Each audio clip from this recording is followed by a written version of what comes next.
Hello, this is Old Man Gaming, and this is the next installment of the top 10 magic items based on rarity. This week is the rare magic items. Let me know how the list compares to what you think in the comments. Without further ado, let's get to number 10. At number 10 on the list is the portable hole. It's a rather useful item.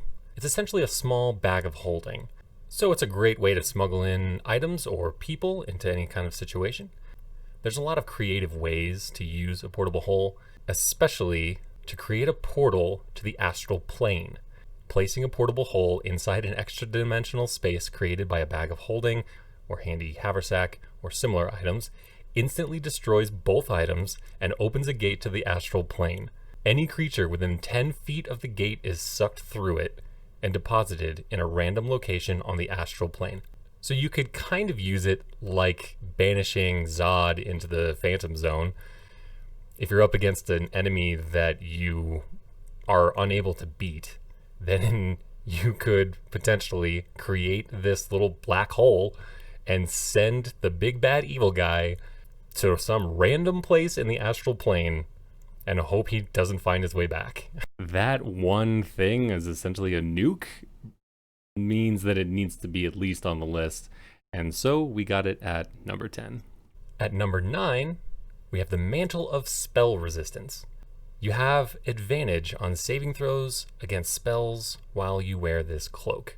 Not much to say about this. It is pretty clearly good. It's very good for a frontline meat shield, like a barbarian or a fighter. In the 8th spot is the Sunblade. It's essentially a +2 magic longsword that deals radiant damage. You can also use it as a torch. The light that it emits is sunlight. If I had this, I would actually seek out a way into Strahd's little pocket dimension. Let's just say that vampire won't know what hit him. At number 7, we have Robe of Eyes. While wearing this robe, you gain the following benefits. The robe lets you see in all directions, and you have advantage on perception checks. You have dark vision out to a range of 120 feet. We'll come back to that. You can see invisible creatures and objects. You can see into the ethereal plane. You can get blinded if somebody casts the light spell or the daylight spell on you, but that's not going to happen all that often. But dark vision out to 120 feet is so powerful. There are very few monsters that can see in darkness out to 120 feet. Give this to a ranger or a rogue or an arcane archer or any ranged spellcaster, and you've got death from the shadows. They're going to have advantage on all their attacks. They just have to keep their distance, and they'll be able to see the enemy, and the enemy will not be able to see them. At number 6, we've got the Cloak of Displacement. Every creature attacking you has disadvantage on their attacks against you. Every creature. This is perfect for everyone in the party. Now we get a little bit more of an interesting item. This is the Cube of Force. It's essentially a die with little icons on each side. And if you click the icon, then the appropriate effect occurs. The effect is a 15-foot cube barrier. What that barrier stops depends on how many charges you use. The cube has 36 charges, and each side of the cube requires a different number of charges. Obviously, the most powerful one, number 5, not allowing anything to pass through it, requires 5 charges. The barrier lasts for 1 minute, so likely going to be combat specific. Or a tricky dungeon room. For instance, maybe there's a dungeon room with a whole lot of poisonous gas. Click the 1, have a person walk across the poisonous gas, click number 6 to collapse the cube back down to its 1-inch size, toss it across the room, and repeat for the rest of the party. I will say that face number 4 is my favorite. Spell effects can't pass through the barrier. Pretty great for all of your non-casters. In the 4th slot is the Ring of Spell Storing. The ring stores spells cast into it, holding them until the attuned wearer uses them. The ring can store up to 5 levels worth of spells at a time. While wearing the ring, and of course being attuned to it, you can cast any spell stored in it. The spell uses the slot level, spell save DC, spell attack bonus, and spell casting ability of the original caster. So if you have a barbarian that gets a little excited and goes right into the middle of things and needs a way to get out of town really quickly, well, give him this and a Misty Step. Don't want to have a bard use his concentration on Fairy Fire and instead use it on something else? Give the ring to one of your melee fighters. They're not using concentration on anything. Want to see the enemy wizard cower? Show him that your rogue has the ability to cast a fireball out of it. Very handy, and that is why it's at number 4. At number 3, we have Wand of Fireballs. Pretty self-explanatory. This wand does require a caster to be wielding it. However, this wand has 7 charges. While holding it, you can use an action to expend 1 or more of its charges to cast the fireball spell. Save DC 15. For 1 charge, you cast the 3rd level version. You can increase the slot level by 1 for each additional charge you expend.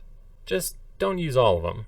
If you use the last charge, then you have a 5% chance of losing this amazing wand. So always leave 1 in the tank. The point is, it's a lot of damage and does not require a spell slot to be used.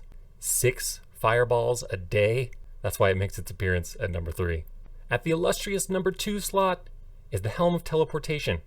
It has 3 charges, 1 charge per teleport spell, and the teleport spell allows you and 8 of your friends to teleport anywhere on the plane of existence you're currently on that you've heard of.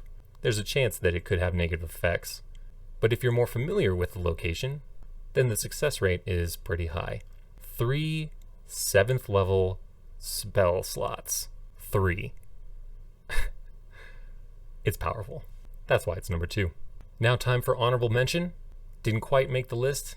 Is the Ring of X-Ray Vision. It does exactly what the ring is called. Another honorable mention, Wand of Paralysis. Allows you to paralyze up to 7 creatures if they fail their save.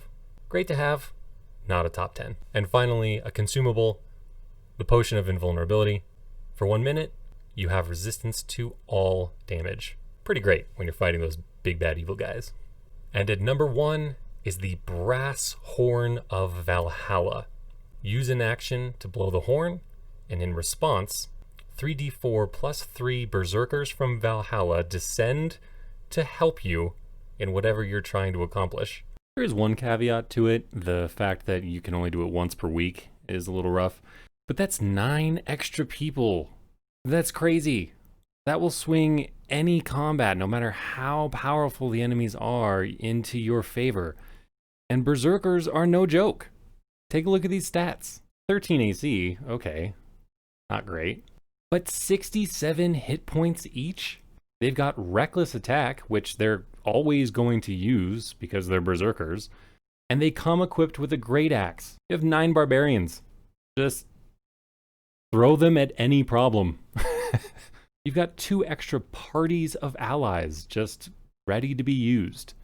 So if you can take 1 party and turn it into 3 parties, pretty good magic item. Why it gets number 1. And that is my top 10 rare magic items. Thanks for watching this video. If you like it, like, subscribe, you know what to do. Better yet, come check out my Twitch. Link's in the description.